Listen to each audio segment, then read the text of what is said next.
Welcome back to 5 Minutes, Not 5e. My name is Daniel, otherwise known as the Copper Compendium, and I'll be your host. Here, I chat with the designers of lesser-known tabletop role-playing games about games they created, drilling down into the core of what makes their game tick. I'm joined today by Sabrina Hawthorne. Would you like to introduce yourself and the game we'll be chatting about today? Hello, and thanks for having me. I wear a lot of hats. I teach about analog game design in the state where I live, and with local con talks and workshops at art spaces. I do community organizing within the RPG scene, running game nights at local game stores, and on a larger scale as a founding member of Chimera Hearts, which is a volunteer network of which Daniel and I are both a part, which works to address various issues facing the industry as a whole. And importantly for the audience, I write my own games. The game I submitted for discussion here is Broke Wizards, a game about working-class sorcerers. It's a 22-page zine, including both covers, title pages, and the example misadventure at the very end. What genre is the game, and what are some relevant cultural touchstones? It's an urban fantasy comedy game, inspired equally by other urban fantasy games like Mage the Awakening, as well as by various pieces of school for wizards fiction like The Name of the Wind. It also, rather unintentionally, ended up reflecting my experiences in Jewish communities, which means it's a favorite at Shabbat dinners. How many players is it for, and how long does it last? Broke Wizards requires 2 or more players, one to be the game master, describing scenarios, calling for rolls, and acting as the magic, everyone else to be individual wizards. The game works best with shorter sessions of no more than 2 hours, and is a great time for one-shots and for small to medium campaigns, probably no more than 5 sessions. What do you need to play, and how quickly can you learn? To play Broke Wizards, all you need is a copy of the zine, writing supplies like pencil and paper, and a handful of 10-sided dice. Teaching the mechanics has never taken me more than 15 minutes, and I find that even players who might not get the idea right away find themselves naturally engaging with the game's systems once the ball gets rolling. What might a typical session involve?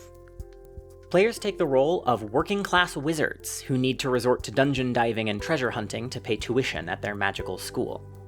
They must also contend with the force of magic itself. Without access to high-quality spell components, Broke Wizards must instead use ordinary household items as magical foci, and their real-life argumentative skills to convince the magic that their spell should work. The typical Broke Wizards misadventure is usually a funny and magical twist on some relatable, or in some cases stereotypical, college or other young adult experience. The game's sample misadventure, for example, features a mysterious series of caverns whose entrance is located in the break room of a convenience store.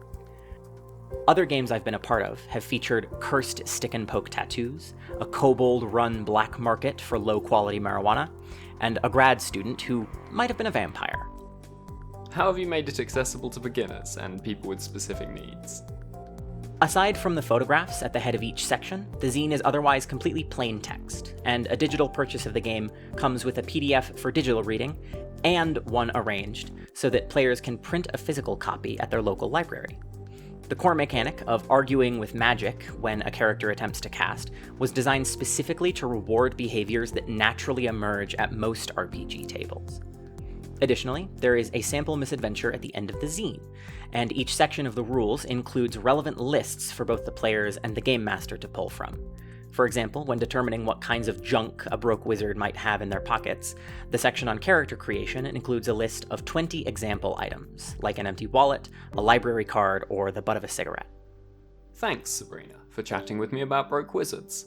I hope this interview helped those of you listening get to grips with the game's themings and play, and I look forward to hearing from those of you who check the game out. Where can people find you and your games, Sabrina? If you want to check out my games, you can find them at sabrinahawthorne.itch.io, although I'm currently working on building my own professional website to host my storefront in light of recent censorship efforts which have been affecting artists across the world.